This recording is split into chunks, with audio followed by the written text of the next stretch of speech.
Hello, fellow survivors, builders, and explorers. This is Sifa, and welcome to my quick mod tutorial on the Gregtech Bronze Age. Now, I know a lot of you guys are thinking, well, why are you doing this? We already know this. Well, the reason that I'm doing this is because I had a lot of trouble finding information about this, so I figured that I would try to help out anyone else that was having some difficulty with it. So I will spread my limited knowledge on this. This will not be a complete tutorial, but it should be enough to answer most questions.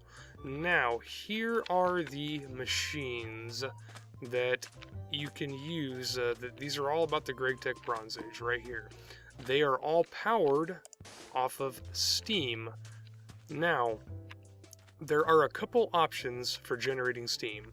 One is the small coal boiler, which is what you'll have to start off on. Well, you don't necessarily have to, but mostly people will start with this. And then you also have the high pressure coal boiler. Now, as a comparison, I have also made two small railcraft steam boilers, one with a high pressure boiler tank, one with a low pressure boil tank. And what I wanted to do was give a comparison of how much steam each one produced. So what I did was I put 5 coal coke in each of these and let them completely burn down and see how much steam they produced. I thought this would be an interesting way to help you make a decision about which way you wanted to go with your steam production. So the loser in all this is the high pressure steam boiler from Railcraft. Produced about 205 buckets worth of steam. Next up, we have the low pressure boiler at about 240. Now, the two Gregtech machines blew these out of the water. Look at this. The small coal boiler, the bronze one, produced about 853 buckets, whereas the steel boiler produced 915. Not that big of a difference, but definitely lots of steam for 5 coal coke. Now, which one should you go with? Because obviously, it's really not that big of a difference how much they produced. Well, the difference is that this guy made this steam a lot quicker than this guy. A lot quicker. So, that's something to consider. However, if you wish to store your steam, like in these drums, which are quite handy, then it might not really make much of a difference which one do you use, to be honest with you. So let's move on to the machines. First of all, like any steam boiler, you have to pump water into it.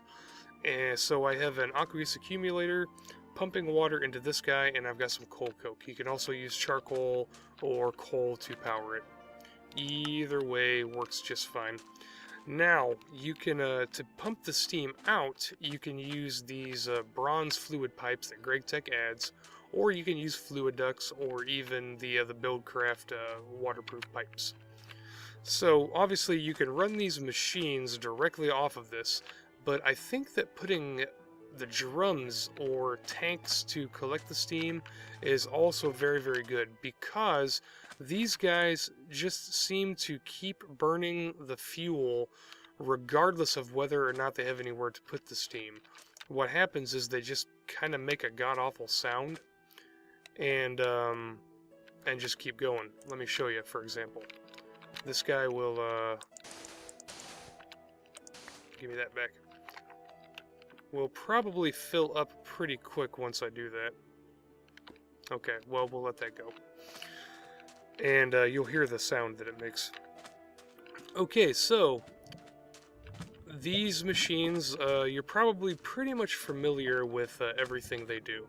This is a sturdy grinder, and it's similar to your pulverizer or your macerator. However,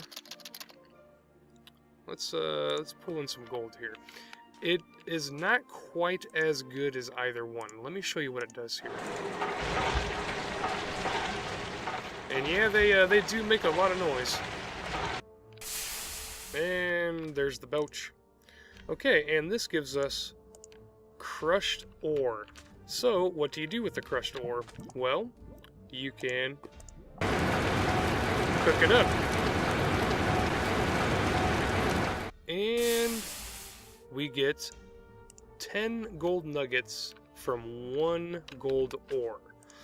Now, that gives us basically 1 ingot plus 1 extra nugget. So, not all that great, to be honest with you. Obviously, this is a steam furnace. It's nice because you can, drop in 2 stacks of things to cook. Okay, now, see how close this guy... Okay, yeah, this guy's going to start making some really bad noise here in just a minute. Let's go ahead and wait for that so I can show you. Alright. And if you let this thing go, it will keep consuming fuel. So, it's a good idea to be able to catch excess steam in, like I said, in these drums, or even in a big iron or a steel tank, or even in these glass tanks. Although, yeah, you have to stack them pretty high. Okay. Now, I'm going to put this guy down here, just in case we need him. And you can see that each machine seems to have an internal steam storage. I don't think it actually shows it anywhere. But you can see how that actually is draining down. And because it's filling back up the internal steam reservoir of this guy. Okay, so anyway, there's the grinder. Not as good as a macerator, not as good as a pulverizer. But if you don't have anything else, it's certainly preferable to just throwing your ore in a furnace. So, and then you just saw the steam furnace. Pretty nice. Now you have the steam alloy smelter. If you're familiar with alloy smelters, you'll know what this guy does. Apparently, it can empty buckets. You can use it to, make bronze, make brass. Now, in our mod pack, where this thing comes important is this. To make the redstone, or the red alloy ingots, you need to use an alloy smelter. At least, as far as I know, that's how you have to do it.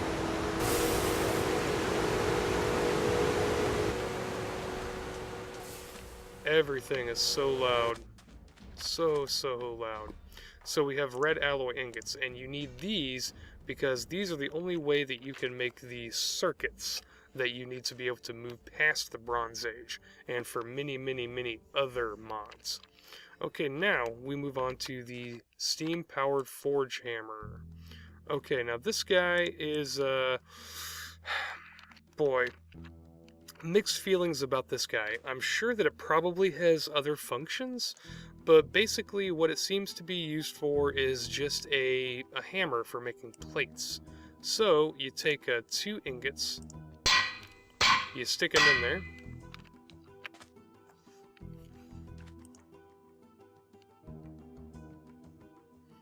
and any minute now, there we go. And 2 ingots gives you 1 plate. Now you can use that with the red alloy.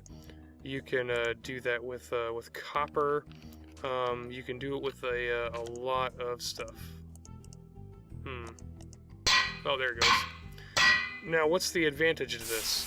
Well, really, the only advantage is that it saves wear and tear on your actual hammer. Because it still takes 2 ingots to make 1 plate. So, you can figure out yourself if that's worth the investment, I guess. Alright, next we have the steam compressor. This guy is also a must-have early on, because there are certain things where you need to use, blocks of redstone, or, different blocks of metal. And if you have Gregtech installed, let me bring up a crafting table real quick. Oh, didn't need 64 of them. That's okay. Now, if you have Gregtech installed, then you probably know that you can no longer do that. It doesn't work that way to get a block of redstone or a block of copper or anything like that. You have to use a compressor, and this is a nice, easy way to get that. And there we go.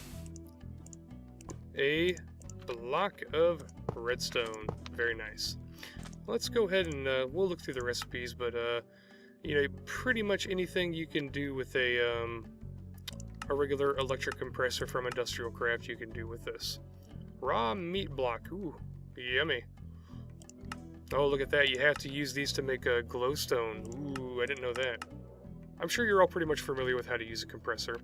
Now, let's move on to the squeezing extractor. Ooh, what does this guy do? To be honest with you, I've actually made one of these in my on the server, but I've never actually used it. So, all sorts of stuff you can do with that. Milkwort. What in the world? Apparently you can put slime to get rubber pulp. All sorts of things here. Obviously you can use it to empty out your cells and things like that. So normal stuff. Looks like you can get more dye if you extract your flowers. I did not know that. That's pretty cool. Okay. So, and then the last thing is the high pressure steam furnace. This is just like this guy here, but I'm assuming it's either more efficient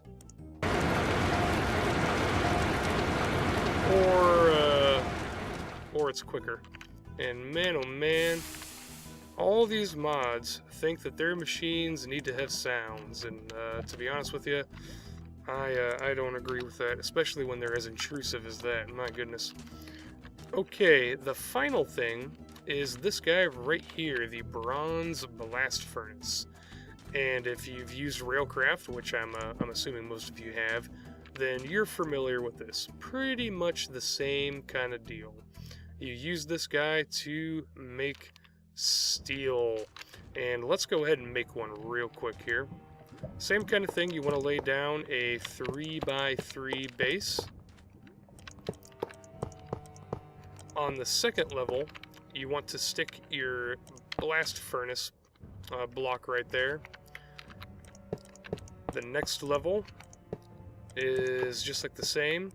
And the top level, you actually leave the middle part empty as well, unlike the Railcraft blast furnace. Alright, now you actually do not have to power this guy with steam. It works very similar to the Railcraft blast furnace, where you actually power it with coal, or actually coal coke. Okay, now apparently you can power this guy with coal. I think you can power it with charcoal. I was trying all sorts of different stuff down here, but coal, charcoal, coal coke, and I'm not really sure if you can use the sugar coke or the cactus coke. But this guy will very, very slowly work away and give you steel, just like this right here.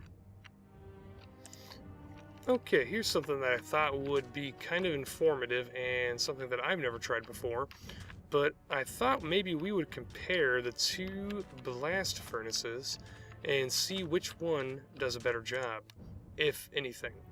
So, let's put iron right here and then see how much charcoal it takes each one to give 1 ingot of steel.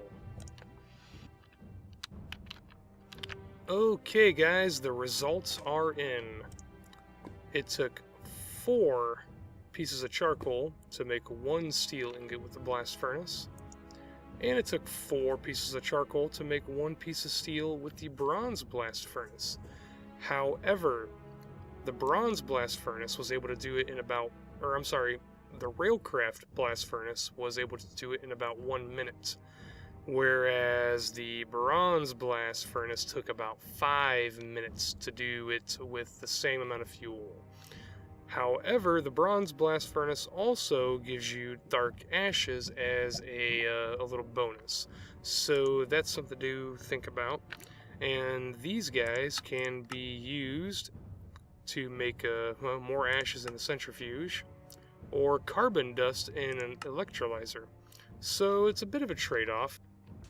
Okay, one final thing that I am gonna show off here is all of these machines here have an exhaust port, and defaultly it is on the back. Now, if you have made the mistake that a lot of people have, putting these down and they're against a wall like so, it's not going to work right. Okay, you hear that noise? That noise means something is not right. It's either out of steam or, in this case, the exhaust is blocked. So you're going to get one operation from it, but you can see that this isn't going to go automatically after that. But now that we vent that, it should. There we go. Just like so. Now, what you can actually do is change the position of the exhaust, just like I did there. I think that when you click on a... Uh-oh, there we go. Actually, let's test that real quick. I'm not sure if it's just the back and the front, or if you can put it... Oh, yep, you can put it on any side, it looks like. Except the front. But if you click with the wrench on the side the exhaust is, it will break the block. So be aware of that. Now, there is one more thing to show you. And it's something that I actually didn't find very useful, but I will show it to you as well. This is the bronze workbench. Now, this guy here doesn't actually have an exhaust, so it doesn't matter where you put it. But this guy is, well, it's just like the auto crafting table. You have your material you can throw over here, and over here is your crafting area. But you can actually store like your wrench and your file and hammer, all that, and all that stuff up here. So it's nice to have a little storage space for that. So pretty straightforward. I never really used it much because starting off early, bronze is pretty expensive. So, but I did want to include it just for the sake of completion, and it does require steam to operate. So keep that in mind as well. At least I think it does. I'm pretty sure it does. Let's just say that it does. Okay guys, that is going to be the end of this quick tutorial. I hope that I covered all the bases, and I really hope that someone out there finds this tutorial useful. Okay guys, thanks for watching. I hope you enjoyed, and I hope I'll see you next time.